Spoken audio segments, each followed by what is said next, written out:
ఇచ్చింది వాటిట్లో కామన్గా ఉన్నది ఏం తెలుసా?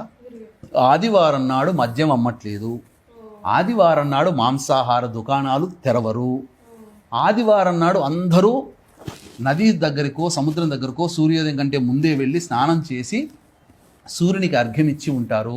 బాధపడేటువంటి వ్యక్తులు ఉండరు. కనీసం వికలాంగులు కూడా ఆ రోజున ఉపవాసం ఉంటున్నారు. చిన్న పిల్లల దగ్గర నుంచి అందరూ కూడా ఉపవాస నియమాన్ని పాటిస్తున్నారు, ఆనందంగా జీవిస్తున్నారు అని చెప్పి వాళ్ళు రిపోర్ట్ ఇచ్చారు. ఓహో, ఈ ఆదివారంలో ఏదో మహత్యం ఉందని చెప్పి మన శాస్త్రంలో ఉన్నటువంటి విషయాల్ని తెలుసుకొని అప్పటి వరకు వాళ్ళు ఏ రోజు ప్రేయర్ చేయాలో తెలియదు.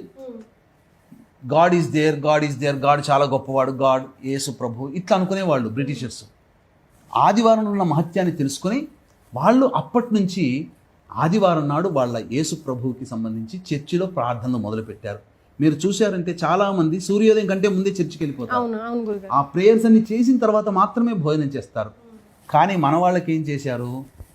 ఆదివారం నాడు మీరు లీవ్ తీసుకొని మీరు ఎంజాయ్ చేయండిరా అని చెప్పి ఫ్రీగా సారా, ఫ్రీగా మత్తు పదార్థాలు, ఫ్రీగా ధూమపానం, ఫ్రీగా మాంసాహాలు అన్నీ పంచి అలవాటు చేసి వీళ్ళందరూ ఆదివారానికి ఇవన్నీ తినడానికి అలవాటు పడ్డారు అని తెలుసుకున్న తర్వాత ఫ్రీ అనేది బ్యాన్ చేసేసారు.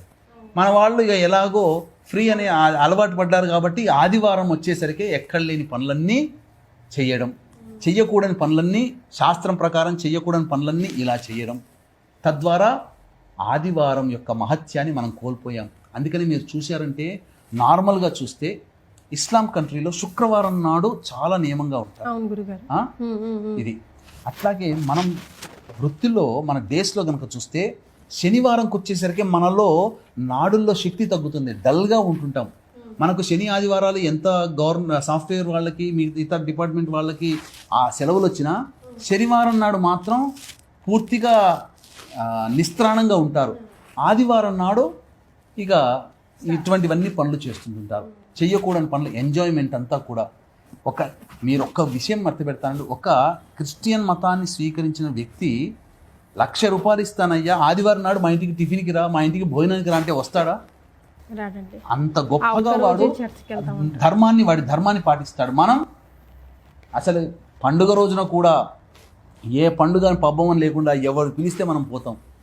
అంటే మనలో ఉన్నటువంటి అనైక్యత, మనలో ఉన్నటువంటి బలహీనత, మన శరీరము, మన మనస్సు ఎందుకింత బలహీనపడ్డదనంటే ఆదివారం నాడు మనం చేయలేకపోవడమే అని గుర్తుపెట్టుకోవాలి, నియమాలు పాటించకపోవడం. కాబట్టి అయితే చాలామంది మన సుమన్ టీవీ లాంటి ప్రసార మాధ్యమాలు, మీలాంటి వాళ్ళు, మాలాంటి వాళ్ళు ఎంతోమంది నెత్తి నోరు కొట్టుకోవడం వల్ల కొంత మార్పు, ఒక 10% మార్పు ఇప్పుడు వచ్చింది. ఆదివారం నాడు నాన్ వెజ్ అవాయిడ్ చేశారు, అవాయిడ్ చేయాలి.